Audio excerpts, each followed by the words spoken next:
Hello friends, good morning. इटा होचे मार्च 13 तारीख। आमे जेइछु हनुमान मंदिर, जूनागढ़ हनुमान मंदिर। मार्च 13 पिहुर बर्थडे दिने आमे सबु वर्ष तार बर्थडे रे हनुमान मंदिर जेई करी पूजा करी करी आसु।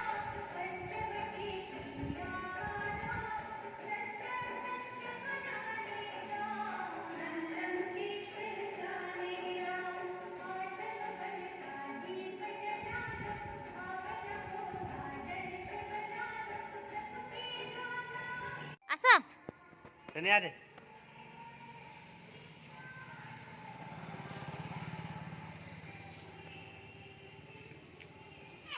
इटा होचे संध्या बेल टाइम रे जिते बेले पिहू केक काटला। मुई टिके टिके वीडियो करी कर रखी थिनी, सेटा आपण मानकर संगे शेयर करू छे।